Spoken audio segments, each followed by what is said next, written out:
Welcome to JK civil services. आज हम पढ़ने जा रहे हैं जे&के के करंट अफेयर्स के बारे में जनवरी 2022 के। ठीक है, ये यहाँ पे जितनी भी न्यूज़ में लेके आई हूँ ये बहुत इंपॉर्टेंट है, इनमें से क्वेश्चंस तो आते ही रहते हैं। ओके, चलिए जी स्टार्ट करते हैं पहली न्यूज़। ओके, तो यहाँ पे जो है जनवरी 2022 में जे&के ने साइन किया था एक MOU यानी कि मेमोरेंडम ऑफ अंडरस्टैंडिंग किनके साथ, लुलु ग्रुप के साथ। ओके, लुलु ग्रुप के साथ साइन किया था। क्यों किया था? क्योंकि लुलु ग्रुप को यहाँ पे सेट करना था food processing and logistic hub. कहाँ पे?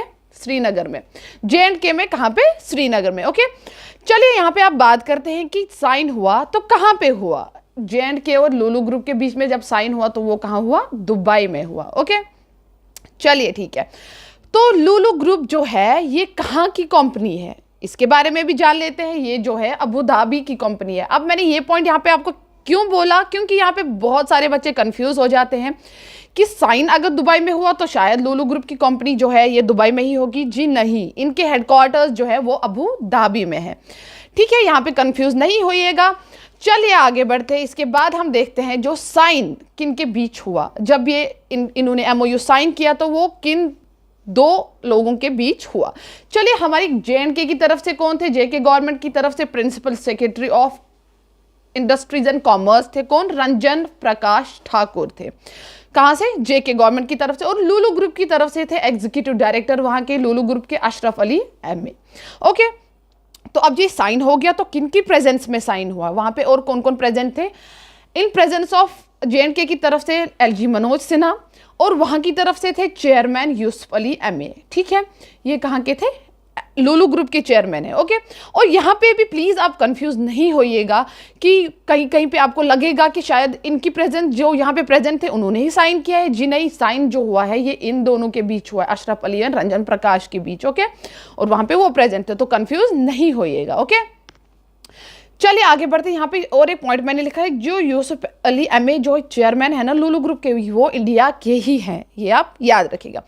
अब जहाँ पे ये साइन तो हो गया ये इनके बीच में MOU, तो यहाँ पे कितनी इन्वेस्टमेंट इन लुलु ग्रुप ने बोला कि कितना इन्वेस्ट करेंगे इस लॉजिस्टिक हब को बनाने के लिए श्रीनगर में? ₹200 करोड़ की बात हुई। ओके, याद रखिएगा। अब आप यहाँ पे देखिए और एक इंपॉर्टेंट पॉइंट मैंने रखा हुआ है। अब लुलु ग्रुप में मतलब अब हम लुलु मार्केट, लुलु हाइपर मार्केट की बात करेंगे। यहाँ पे वहाँ पे जो है मतलब डिफरेंट प्रोडक्ट जितनी भी चीज़ें हैं उस हाइपर मार्केट में भेजी जाती है या प्रमोशन होता है। चलिए यहाँ पे देखते हैं, जो LG थे हमारे, उन्होंने इनॉग्रेट किया कहाँ पे? लुलु हाइपर मार्केट दुबई में, JK प्रमोशन वीक। ओके, वहां पे JK प्रमोशन वीक इनॉग्रेट किया। क्यों किया? उन्होंने अब यहाँ के जे&के के कुछ प्रोडक्ट्स वहां पे लिए ताकि वो वहां पे लॉन्च कर पाए। और वहां पे क्या किया इन्होंने? GI टैग, यानी कि GI क्या होता है? Geographical indication. ओके, याद रखिएगा, GI geographical indication. GI tag saffron जो है यहाँ का कश्मीर का, वो वहां पे उन्होंने लॉन्च किया। कहाँ पे? लुलु हाइपर मार्केट में। तो चलिए इसके बाद आगे बढ़ते हैं। जनवरी 2022 में ही JK गवर्नमेंट ने साइन किया दूसरा MOU किनके साथ? सेंचुरी फाइनेंशियल के साथ। ओके, अब ये सेंचुरी फाइनेंशियल के साथ कहाँ पे साइन हुआ? दुबई में हुआ। ओके, यहाँ पे आप देखिए जो सेंचुरी फाइनेंशियल है ये भी दुबई में है, साइन भी दुबई में हुआ, ये इसके हेडक्वार्टर्स भी दुबई में। सो यहाँ पे आप क्लियर रहेगा, लुलु ग्रुप के हेडक्वार्टर्स जो है अबू धाबी में है, दुबई में नहीं है। साइन बेशक दुबई में हुआ। ओके, लेकिन सेंचुरी फाइनेंशियल के हेडक्वार्टर्स जो है दुबई में ही है और साइन भी दुबई में ही हुआ, ये मेमोरेंडम ऑफ अंडरस्टैंडिंग। ओके, चलिए यहाँ पे देखते हैं। अब साइन हुआ तो सेंचुरी फाइनेंशियल को यहाँ पे जे&के में क्या सेट करना था? ठीक है, इनको 3 hotel and 1 commercial come residential complex यहाँ पे बनाना है जे&के में। ओके, चलिए यहाँ पे आगे देखते हैं। अब ये साइन तो हुआ तो किन लोगों के बीच में, किन दो के बीच में हुआ? यहाँ पे जो है जे&के गवर्नमेंट की तरफ से principal secretary of industry and commerce ही थे। कौन? रंजन प्रकाश ठाकुर ही थे। एंड इनकी साइड से, सेंचुरी फाइनेंशियल की साइड से, वहाँ के ऑनर बालकृष्ण थे। ओके, वहाँ के ऑनर जो बालकृष्ण थे ये कहाँ के? डोडा साइड के। ओके, याद रखिएगा। अब यहाँ पे इन दोनों ने साइन किया। अब किन के प्रेजेंस में किया? LG मनोज सिन्हा और वहाँ के ऑनर जो थे बालकृष्ण, कहाँ के? सेंचुरी फाइनेंशियल के। CF मैंने लिखा हुआ है। ओके, तो हो गया यहाँ पे ये क्लियर। अब यहाँ पे अब उन्होंने बोला कि यहाँ पे 3 होटल 1 कमर्शियल कम रेजिडेंशियल कॉम्प्लेक्स हम बनाने वाले हैं। तो लेकिन इसमें इन्होंने कितनी इन्वेस्टमेंट के बारे में बात की, $100 मिलियन की बात हुई, ठीक है। वो इतनी इन्वेस्टमेंट यहाँ पे करेंगे, यहाँ पे ₹200 करोड़ ऊपर वाली न्यूज में लुलु ग्रुप ने दिया, सेंचुरी फाइनेंशियल ने 100 मिलियन। ओके, ऐसे ही क्वेश्चन आ सकते हैं आपको। यहाँ पे मैं साथ साथ बता देती हूँ कि क्वेश्चंस ऐसे आ सकते हैं, चलिए बताइए, अगर वहाँ पे MOU साइन हो गया लुलु ग्रुप एंड JNK गवर्नमेंट के बीच में, तो वो साइन किन्हों ने किया। ओके, यहाँ पे आप याद रखिएगा इनके बीच साइन हो गया, एंड किनकी प्रेजेंस में हुआ, ये हुआ Manoj Sinha and Yusuf Ali MA। Okay, इसमें कंफ्यूज नहीं होइएगा। और लुलु ग्रुप जो कंपनी है वो कहाँ की है, अबू धाबी, ये क्वेश्चन आ सकता है। ओके, और इन्होंने जो वहाँ पे सेट किया ये लॉजिस्टिक हब कहाँ पे किया, JNK में, ये श्रीनगर में। इनकी इन्वेस्टमेंट के बारे में भी पूछा जा सकता है, कितनी इन्वेस्टमेंट हुई, 200 करोड़। ओके, तो LG ने जब इनॉग्रेट किया वहाँ पे JK प्रमोशन वीक, तो वहाँ पे किसको लॉन्च किया, तो GI टैग सैफरॉन की बात होगी। ओके, चलिए इसमें हम MCQs की बात करेंगे, किस टाइप की MCQs आ सकती है। अब यहाँ पे दूसरा MOU जब साइन हो गया तो कहाँ पे हुआ, सेंचुरी फाइनेंशियल और JNK के बीच, कहाँ पे, दुबई में, एंड इनका हेडक्वार्टर कहाँ पे, ये भी दुबई में। ऐसा क्वेश्चन आ सकता है। अबू धाबी या दुबई ही है। ओके, तो किन्होंने किया, किनके बीच में, इनके और इनके बालकृष्ण और यहाँ की तरफ से रंजन ठाकुर, किनकी प्रेजेंस में, यहाँ पे ऑनर ही थे प्रेजेंट और मनोज सिन्हा। ओके, और इनकी इन्वेस्टमेंट कितनी थी, $100 मिलियन। ठीक है, चलिए ये बात याद रखिएगा। चलिए इसके बाद आगे बढ़ते हैं। यहाँ पे बात है डिस्ट्रिक्ट गुड गवर्नेंस इंडेक्स की। बहुत अच्छी न्यूज़ है। ओके, बहुत अच्छी न्यूज़ है, लेकिन वास्ट है थोड़ी, तो इसको मैं इंशाल्लाह अगले लेक्चर में जो है कंप्लीट करूंगी पूरी न्यूज़ को। ठीक है, ये हम आराम से वहाँ पे पढ़ेंगे। तो चलिए इसके बाद बढ़ते हैं। जनवरी 2022 में जो JNK के चीफ सेक्रेटरी थे, कौन, डॉक्टर अरुण कुमार मेहता। कौन है वो, JNK के chief secretary doctor Arun Kumar Mehta ने जनवरी 2002 में बोला, यहाँ पे सेड है। ओके, बोला मेरा अस्पताल फीडबैक मैकेनिज्म इनिशिएटिव के बारे में कब स्टार्ट करेंगे, Feb 2022 में। अब ये मेरा अस्पताल पेशेंट फीडबैक मैकेनिज्म क्या है, देखिए ये एक ऑनलाइन हम बोल सकते हैं वेबसाइट है या ऐप है। ठीक है, माय हॉस्पिटल। इसमें क्या इन्होंने बोला कि एक और इनिशिएटिव लाएंगे इसमें पेशेंट्स के फीडबैक के बारे में। अब क्या इसका क्या मकसद है, ताकि पेशेंट डायरेक्टली फीडबैक दे पाए हायर अथॉरिटीज़ को यहाँ की सर्विसेज के बारे में, कि मेडिसिन प्रॉपरली मिल रही है, डॉक्टर्स प्रॉपरली चेकअप कर रहे हैं, एवरीथिंग जो भी हॉस्पिटल्स के रिलेटेड होगा वो वहाँ पे अपना फीडबैक प्रोवाइड कर पाएँ। ठीक है, यहाँ पे बात करेंगे आगे चीफ सेक्रेटरी कौन, डॉक्टर अरुण कुमार मेहता की। उन्होंने रिव्यू की यहाँ पे कि मेडिकल हेल्थ डिपार्टमेंट की प्रोग्रेसेस रिव्यू की, और यहाँ पे इन्होंने क्या देखा कि 422 ड्रग्स जो है फ्री डिस्ट्रीब्यूट की जाती है, कहाँ पे, गवर्नमेंट हॉस्पिटल्स में। ओके, 422 ड्रग्स हर एक गवर्नमेंट हॉस्पिटल में जो है फ्री प्रोवाइड की जा रही है। अब इन्होंने क्या बोला कि आगे आगे जितना हम बढ़ते जाएंगे, नेक्स्ट फाइनेंशियल ईयर की बात करेंगे, तो उन्होंने बोला कि हम स्विच करेंगे डिजिटल प्रिस्क्रिप्शंस की ओर। ठीक है, डिजिटली सारा कुछ प्रोवाइड करेंगे। ओके, ताकि हम इम्प्लीमेंट कर पाए ई-हेल्थ, इलेक्ट्रॉनिक हेल्थ सर्विसेज, कहाँ पे, UT ऑफ JNK। ओके, ये इनका मोटिव था इसमें, मेरा अस्पताल पेशेंट फीडबैक मैकेनिज्म में। ठीक है, चलिए इसके बाद आगे बढ़ते हैं। इसके बाद जनवरी 2022 में फिर से बात करेंगे दुनिया के सबसे बड़े इग्लू कैफे की। ओके, अब इग्लू कैफे दुनिया का सबसे बड़ा है, तो कहाँ पे है, JNK में है, लेकिन कहाँ पे है, गुलमर्ग में, गुलमर्ग कश्मीर। ओके, तो अब ये सबसे बड़ा हो गया, लेकिन ये सबसे बड़ा कैसे हो गया, इससे बड़ा, इससे पहले कुछ ना कुछ तो होता ना कोई कैफे तो होता, तो तभी जाके 2022 में जन 2020 में सबसे बड़ा बना। तो इससे पहले कौन था, स्विट्जरलैंड में ग्रीनलैंड इग्लू कैफे था। ठीक है, ओके, चलिए इसके बाद बात करते हैं इस इग्लू कैफे का नाम क्या है, स्नो ग्लू इसका नाम है। तो ये इसका सेटअप किसने दिया था, ये थे Kalhoi green group of hotels. Okay, उन्होंने इसका सेटअप दिया था। तो वहाँ के मैनेजर जो थे ना, वसीम शाह, वही इसके ओनर हैं, उन्होंने ही ये बनाया था, वसीम शाह। ओके, वो इसके ओनर है और उन्होंने ही ये बनाया था स्नो ग्लू। ठीक है, अब स्नो ग्लू के बारे में कुछ जानेंगे। स्नो ग्लू जो है, ये इग्लू कैफे जो है, इसके 2 सेक्शंस हैं। ओके, तो 2 सेक्शंस है, एक सेक्शन में जो है वहाँ पे आर्ट है, आर्ट वार्ट का सिस्टम रखा हुआ है उन्होंने कुछ वहाँ पे। ओके, दूसरे पे जो है सीटिंग, मतलब खाने वाने का अरेंजमेंट रखा होगा और सीटिंग अरेंजमेंट्स रखे हैं। सीटिंग की बात करेंगे तो यहाँ की सीट जो है वो किसकी बनी हुई है, स्किन ऑफ शीप की। ओके, यहाँ पे याद रखिएगा, वहाँ की सीट स्किन ऑफ शीप की बनी हुई है। तो चलिए आगे इसके बारे में और कुछ जानते हैं। ये वर्ल्ड का लार्जेस्ट इग्लू कैफे बना क्यों? इसकी हाइट जो है 37.5 फीट हाइट है और इसका डायमीटर 44.5 फीट है।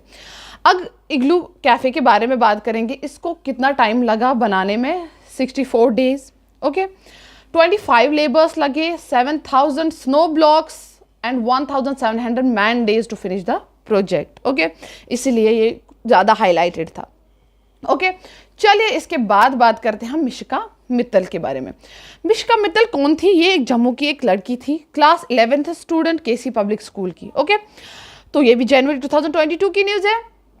तो इनके बारे में खास क्या था न्यूज़ में? इनको जो है किंग कॉन्स्टेंटाइन मेडल, एक अवार्ड मिला था, किंग कॉन्स्टेंटाइन मेडल मिला था। क्यों मिला था? इनकी सर्विसेज के लिए, कोविड-19 पैंडेमिक में जो इन्होंने सर्विसेज दी थी उनके लिए। ठीक है, तो अब इन्होंने क्या क्या किया था? इन्होंने फ्री मास्क बनाई थी, वो यहाँ के एसएसपी को दी थी ताकि वो आगे फ्री डिस्ट्रीब्यूट कर पाए। बहुत कुछ किया था, लंगर वंगर बहुत कुछ किया था इन्होंने कोविड-19 के दौरान, एक छोटी सी बच्ची ने। तो इनको जो है ये अवार्ड मिला।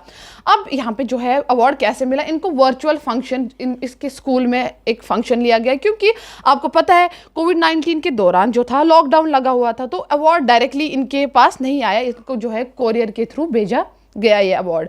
ठीक है, कहाँ से आया? फ्रॉम राउंड स्क्वायर्स हेडक्वार्टर, कहाँ से? विंडसर, यूके से ये अवार्ड इनको मिला। ओके, चलिए ये हो गया मिशिका मित्तल के बारे में। आगे बढ़ते हैं। जनवरी 2022 में जो है जेके एडमिनिस्ट्रेशन ने डिक्लेयर किया, इन्होंने डिक्लेयर किया रियासी में एक विलेज जिसका नाम है जेरी सेटलमेंट या जेरी हैमलेट हम उसको बोलते हैं। ओके, इन्होंने क्या डिक्लेयर किया? इसको first milk village of JNK UT। Okay, किसको? जेरी सेटलमेंट, कहाँ के? रियासी को, first milk village of JK UT। अब ये डिक्लेयर किया अंडर किसके? IDDS स्कीम के, यानी कि इंटीग्रेटेड डेयरी डेवलपमेंट स्कीम के अंडर इन्होंने इसको डिक्लेयर किया। और क्या किया इसमें इन्होंने सैंक्शन किया 57 एडिशनल डेयरी फार्म्स वहाँ पे। ओके, जेरी सेटलमेंट में। अब यहाँ पे प्रेजेंट की बात करें तो यहाँ पे इंडिविजुअल 73 डेयरी यूनिट्स है, जिसमें 370 काउज टोटल है, जो फाइनेंशियल सिक्योरिटी है वहाँ के लोकल फार्मर्स को प्रोवाइड करती है। ठीक है, चलिए यहाँ पे बात करेंगे IDDS स्कीम की। IDDS स्कीम जो है ये JNK में 2020 to 2021 में आई। ओके, अब इसके अंडर, इस स्कीम के अंडर किस किस टाइप की सब्सिडी प्रोवाइड की जाती है उनके बारे में बात करते हैं। 5 एनिमल डेयरी यूनिट, ठीक है, वहाँ उसको 50% सब्सिडी प्रोवाइड की जाती है। 50% सब्सिडी यानी कि मैक्सिमम 5 लाख मिल्किंग मशीन और बल्क मिल्क कूलिंग यूनिट को प्रोवाइड किया जाता है। मिल्क प्रोडक्ट्स की बात करें तो उनको 3.5 लाख सब्सिडी प्रोवाइड की जाती है। मिल्क प्रोडक्ट्स लाइक दही, खोया, बर्फी, वो जो कुछ भी मिल्क प्रोडक्ट बनता है तो उनको इतनी सब्सिडी प्रोवाइड की। मिल्क वैन जो सारा दूध इधर से उधर ले जाती है उनको 2 लाख की सब्सिडी, और मिल्क ATM को जो है 5 लाख की सब्सिडी प्रोवाइड की गई है ना। तो चलिए यहाँ पे भी बहुत सारे क्वेश्चंस अराइज हो सकते हैं, यानी कि JK एडमिनिस्ट्रेशन ने डिक्लेयर किया किस विलेज को, JNK में किस विलेज को यहाँ पे जो है first milk village of JK UT बनाया गया, तो वो जेरी सेटलमेंट आएगा। तो किस स्कीम के अंडर वो भी आ सकता है IDDS। तो कितने सैंक्शन किए? 57। ओके, फिर सब्सिडी के बारे में पूछा जा सकता है कि मिल्क वैन को कितनी सब्सिडी, ATM को कितनी सब्सिडी वहाँ पे प्रोवाइड की जा सकती है। ओके, करते हैं हम इसके बाद जनवरी 2022 में क्या हुआ। JNK UT फर्स्ट UT थी, टोटल 8 UTs है ना, उनमें जो है ये पहली UT थी जिसको इंटीग्रेट किया गया with national single window system के साथ। ठीक है, अब इंटीग्रेट किया गया तो किन्होंने इंटीग्रेट किया? LG मनोज सिन्हा ने। ओके, चलिए यहाँ पे अब हम देखते हैं कि नेशनल सिंगल विंडो सिस्टम ये है क्या। Okay, national single window system जो है ये एक डिजिटल प्लेटफॉर्म है, यानी कि एक वेबसाइट है हम बोल सकते हैं। ओके, तो यहाँ पे क्या है, प्रोवाइड किया जाता है हर एक इन्फॉर्मेशन किसी भी चीज़ के रिलेटेड, यानी कि बिजनेस के रिलेटेड आपको यहाँ पे कोई भी इन्फॉर्मेशन, किसी को इन्वेस्ट करना होगा, बिजनेस करना होगा, तो इस प्लेटफॉर्म में जो है सारा कुछ ही मिलेगा। अब यहाँ पे ये देखेंगे कि ये कब लॉन्च हुई थी। पहले ये सितंबर 2021 में लॉन्च हुई थी, और किन्होंने इसको लॉन्च किया था? इसको लॉन्च किया था कॉमर्स मिनिस्टर पीयूष गोयल ने। ओके, ये आप यहाँ पे बहुत इंपॉर्टेंट पॉइंट है, याद रखिएगा। तो UT में, JNK UT में तो ये 2022 जन में आया, लेकिन इस नेशनल सिंगल विंडो सिस्टम की बात करेंगे तो सितंबर 2021 में। ओके, चलिए इसके बाद देखते हैं अब डिजिटल प्लेटफॉर्म किस लिए, ईज ऑफ डूइंग बिजनेस, ताकि बिजनेस जो है वो हम आराम से कर पाए यहाँ पे। अब यहाँ पे बिजनेस JNK में ज़्यादा अच्छे से होगा, बाकी इन्वेस्ट करेंगे, मतलब इंटरनेशनल नेशनल इन्वेस्टमेंट्स होंगी तो ऑब्वियसली यहाँ की इन्वेस्टमेंट्स इंक्रीज हो जाएंगी ना, तो इसीलिए जो है ये इंटीग्रेट किया गया विद JKUT NSWS। ओके, चलिए यहाँ पे इसकी बात करेंगे। ये जो है नेशनल सिंगल विंडो सिस्टम, ये लिंक्ड है with India industrial land bank के साथ, IILB के साथ, और ये जो है यहाँ पे होस्ट करेंगे 45 इंडस्ट्रियल पार्क्स ऑफ JNK की हुई है। ओके, चलिए हो गया ये इसके बारे में, नेशनल सिंगल विंडो सिस्टम के बारे में। यहाँ पे भी क्वेश्चंस अराइज हो सकते हैं, किस टाइप के क्वेश्चंस अराइज हो सकते हैं कि चलिए बताइए LG मनोज सिन्हा ने नेशनल सिंगल विंडो सिस्टम यहाँ पे इंटीग्रेट किया, किस यूटी के साथ इंटीग्रेट किया, तो JNKUT यहाँ पे। ओके, तो ये जो है एक डिजिटल प्लेटफॉर्म है, ये किस लिए है, ease of doing business. Okay, कब लॉन्च हुई है ये, सितंबर 2021 में, और किन्होंने किया है, पीयूष गोयल ने। अब यहाँ पे और भी यह हो सकता है कि जब ये लिंक्ड थी इस बैंक के साथ तो कितना इन्होंने होस्ट किया, क्या इन्होंने होस्ट किया 45 इंडस्ट्रियल पार्क्स। ओके, चलिए इसके बाद आगे बढ़ते हैं। LG, मतलब यहाँ के LG की बात करेंगे। जनवरी 2022 में इन्होंने एक बुक रिलीज की। ओके, मनोज सिन्हा ने JK के LG की बात हो रही है। ऑलराइट, तो कौन सी की थी, प्राकृतिक वैदिक एवं जैविक खेती, ग्रामीण उद्यमिता का नया स्वरूप। ओके, ये बुक का नाम था। अब इन्होंने ये रिलीज कहाँ पे की थी, राजभवन जम्मू। यहाँ पे आप कंफ्यूज नहीं होइएगा कि पब्लिश राजभवन जम्मू में हुई थी, जी नहीं, ये बुक जो है रिलीज राजभवन जम्मू में हुई थी। ओके, इसको पब्लिश किन्होंने किया था, ये है चूड़ामणि संस्कृत संस्थान, कहाँ, बसोली कठुआ में, यहाँ पे इसको पब्लिश किया गया था और इन्होंने पब्लिश किया था। ओके, चलिए अब ये बुक जो रिलीज हुई तो इसका मोटिव क्या था। ओके, इसके बारे में बात करेंगे कि इस बुक को रिलीज करने का मोटिव क्या था LG सिन्हा का। ओके, यहाँ पे देखते हैं कि इनका जो था वैदिक फार्मिंग, इसके थ्रू, इस बुक के थ्रू वैदिक फार्मिंग आगे आए, ऑर्गेनिक फार्मिंग, ठीक है, केमिकल्स का कम यूज़ हो जाए और ऑर्गेनिक फार्मिंग ज़्यादा बढ़े, और advancement of Sanskrit in JNK, और संस्कृत जो है लैंग्वेज वो उसकी जो है वो ज़्यादा बढ़े यहाँ पे JNK में, इसके बारे में इसमें बोला गया है। ठीक है, चलिए यहाँ पे भी क्वेश्चन आ सकता है कि यहाँ पे मैंने आपको पहले ही बोला कि रिलीज का आ सकता है कि कहाँ पे हुई एंड पब्लिश कहाँ पे हुई। ओके, ये क्वेश्चन आ सकता है, और मोटिव भी आ सकता है कि इन्होंने इसमें क्या क्या इनिशिएटिव लिए थे, तो इस बुक का नाम भी आ सकता है। ओके, चलिए ये हो गया हमारा लेक्चर, इंशाल्लाह आगे कंटिन्यू करेंगे। अल्लाह हाफिज़, बाय बाय।